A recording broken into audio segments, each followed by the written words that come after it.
Pasadena resident Bruce Wright has tromped around the Angeles National Forest for nearly 40 years. Until the station fire, he fished in Big Tujunga Canyon. At a meeting late last month with fire officials, Wright challenged them about when he could go back to his favorite spots. The area up Alder Creek, which is one of the places I like to go, it's a place you can go without an established trail and have a little solitude. It didn't seem to be affected at all from what I could see from the road. But the forest deputy supervisor, Marty Dumpus, says protecting the forest's ecological health required the closures.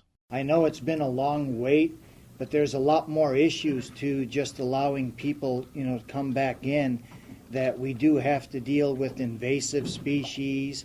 There's been a lot of damage. And Dumpus says undoing that damage takes time.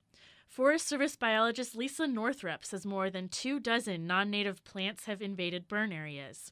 Northrup says the Forest Service and volunteers are working to remove scotch broom, mustard, yellow star thistle, and other grasses. Humans and animals and all different sorts of things cause invasive species to move in to recently burned areas. To the extent that you can keep those species from becoming established, you're much more likely to have ecological recovery occur. And now that the recovery has made enough progress, the Forest Service has opened trails and campgrounds in the north, south, and east part of the park. The Forest Service says protecting public safety and helping the forest recover are two reasons why the other half of the station fire's burn area remains closed. It's welcome news for hikers, but it doesn't help Pasadena's Bruce Wright.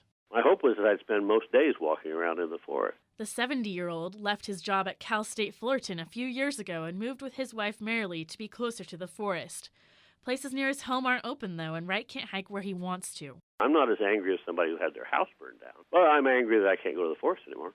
It used to be that I could, within an hour of my house, be walking along a nice stream bed or along a trail. Now I have to go a substantially greater distance to do that. The Forest Service says this is the largest fire in LA County history, so there's not a roadmap for what to do.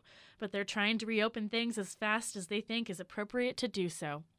Ashley Bailey, 89.3 KPCC.